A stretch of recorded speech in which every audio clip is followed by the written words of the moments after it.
एक समय था जब भारत में दीवारों पर लिखवाया जाता था नारा हम दो हमारे दो। सरकार लोगों से कहती थी कि बच्चे कम पैदा करो, तभी देश उन्नति करेगा, आगे बढ़ेगा। लेकिन आज की तस्वीर बदल चुकी है। आंध्र प्रदेश की सरकार तो लोगों से कह रही है कि अगर आप तीसरा और चौथा बच्चा पैदा करते हैं तो सरकार आपको मदद करेगी। क्या है पूरी कहानी, क्यों बच्चे पैदा करने पर आंध्र प्रदेश की सरकार इनाम दे रही है, आइए डिकोड करते हैं। आप देख रहे हैं दुनियादारी, मैं हूं आरजे कार्तिक। जरा सोचिए, जिस देश को दशकों तक जनसंख्या विस्फोट का डर दिखाया गया, वहीं पर अब कुछ सरकारें घटती जनसंख्या को लेकर के चिंता में। तो सवाल उठता है कि क्या भारत में अब जनसंख्या बढ़ाना एक नई जरूरत बनती जा रही है। 16 मई 2025 को आंध्र प्रदेश के मुख्यमंत्री घोषणा करते हैं कि राज्य में जन्म दर बढ़ाने के लिए विशेष प्रोत्साहन दिए जाएंगे। मीडिया रिपोर्ट्स कह रही हैं कि तीसरे बच्चे पर लगभग 30,000 और चौथे बच्चे पर 40,000 रुपए तक की मदद की जाएगी।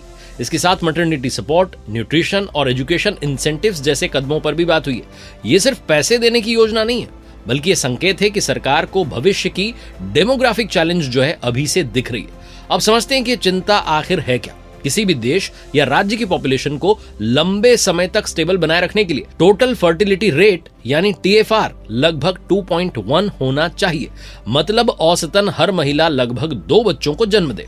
अगर यह संख्या लगातार 2.1 से नीचे चली जाए तो आने वाले दशकों में पॉपुलेशन बूढ़ी होने लगती है और कुल आबादी घट सकती है। इंडिया की नेशनल फर्टिलिटी रेट अब रिप्लेसमेंट लेवल से नीचे आ चुकी है। नेशनल फैमिली हेल्थ सर्वे के अनुसार भारत की TFR लगभग 2.0 है। इसका मतलब ये नहीं कि भारत की आबादी तुरंत कम होने लग जाएगी, क्योंकि हमारे पास अभी भी एक बहुत बड़ी यंग पॉपुलेशन है। लेकिन एक क्लियर सिग्नल जरूर है कि भविष्य में भारत को भी एजिंग पॉपुलेशन के चैलेंज का सामना करना पड़ सकता है।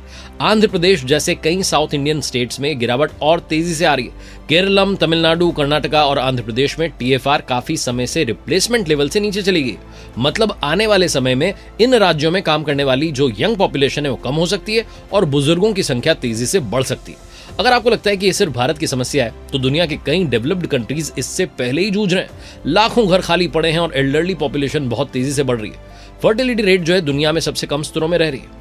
कभी अगर मैं बात करूं जापान की बात करें तो वहां चाइल्ड केयर फैसिलिटीज बढ़ाई जा रही हैं। साउथ कोरिया ने अरबों डॉलर खर्च किए, लेकिन सिर्फ पैसा देना काफी साबित नहीं हुआ है। सिंगापुर हाउसिंग सपोर्ट और चाइल्ड केयर सब्सिडीज देता है। हंगरी में 4 या उससे ज्यादा बच्चों वाली महिलाओं को लाइफ टाइम टैक्स बेनिफिट्स दिए जाते हैं। इन एग्जाम्पल से एक बात क्लियर है कि सिर्फ पैसे देने से समस्या पूरी तरीके से सॉल्व नहीं होती है। असली कारण यह है कि आजकल लोग कम बच्चे इसलिए पैदा कर रहे हैं क्योंकि बच्चों की एजुकेशन और हेल्थ केयर बहुत महंगी हो चुकी है। अर्बन लाइफस्टाइल एक्सपेंसिव है, जॉब्स की अनसर्टेनिटी है, विमेन एजुकेशन और करियर में आगे बढ़ रही हैं। कई यंगस्टर्स देरी से शादी कर रहे हैं या छोटे परिवार चुन रहे हैं। इसीलिए सिर्फ 30,000 या 40,000 का इंसेंटिव लंबे समय में कितना बड़ा चेंज ला पाएगा, इसकी अभी कोई गारंटी नहीं है। तो क्या भारत के लिए गंभीर समस्या आने वाली है? अगर जवाब दें तो अभी तुरंत नहीं, लेकिन लॉन्ग टर्म में हाँ। भारत अभी दुनिया की सबसे युवा आबादी वाले देशों में से एक है। यही हमारी सबसे बड़ी ताकत है। लेकिन अगर बर्थ रेट लगातार नीचे जाती रही और यंगस्टर्स की संख्या घटने लगी तो 20-30 साल बाद इकोनॉमी पर दबाव बढ़ सकता है। कम लोग काम करेंगे, कम लोग टैक्स देंगे और बुजुर्गों की देखभाल का खर्चा बढ़ता जाएगा। लेकिन इसका मतलब ये नहीं है कि पूरे भारत में लोगों को ज्यादा बच्चे पैदा करने के लिए कहना शुरू कर दिया जाए।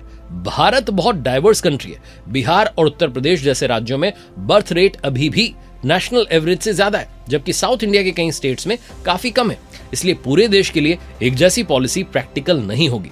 अगर सरकार सच में इस चैलेंज का समाधान चाहती है तो जरूरी कदम हो सकते हैं, जैसे बेहतर चाइल्ड केयर फैसिलिटीज, महिलाओं के लिए safe work places, paid maternity leave, paternity leave, affordable housing, अच्छे सरकारी स्कूल्स और हॉस्पिटल्स और स्टेबल एम्प्लॉयमेंट अपॉर्चुनिटीज। जब लोगों को लगेगा कि फाइनेंशियली और इमोशनली बच्चों की जिम्मेदारी संभाल सकते हैं, तब वो नेचुरली परिवार बढ़ाने के बारे में सोचेंगे। आंध्र प्रदेश जैसी सरकारों की पहल गलत नहीं है। कम बर्थ रेट वाले राज्यों के लिए एक स्मार्ट वार्निंग सिग्नल हो सकता है, लेकिन अगर इसे सिर्फ कैश इंसेंटिव तक लिमिटेड रखा गया तो असर लिमिटेड रहेगा। असली समाधान है स्ट्रॉन्ग सोशल सपोर्ट सिस्टम बनाने में। सबसे इंटरेस्टिंग बात यह है कि दुनिया पहले कह रही थी कम बच्चे पैदा करो, अब वही दुनिया कह रही है कि ज्यादा बच्चे पैदा करो। इससे एक गहरी बात समझ में आती है, पॉपुलेशन सिर्फ नंबर्स का गेम नहीं है। असली सवाल ये नहीं कि किस देश में कितने लोग हैं, असली सवाल ये है कि वो लोग कितने एजुकेटेड हैं, हेल्दी हैं और प्रोडक्टिव हैं। तो क्या इंडिया को चिंता करनी चाहिए? हाँ, लेकिन पैनिक होने की जरूरत नहीं है। यह समय है बैलेंस्ड पॉलिसी बनाने का, ताकि देश की पॉपुलेशन ना तो अनियंत्रित रूप से बढ़ जाए और ना ही इतनी घट जाए कि फ्यूचर इकोनॉमी और सोसाइटी दोनों पर दबाव बढ़ने लगे। कभी हमारा नारा था हम दो हमारे दो। हो सकता है आने वाले वर्षों में सवाल यह हो कि क्या भारत को अपनी अगली जनरेशन के लिए अभी से तैयारी करनी चाहिए।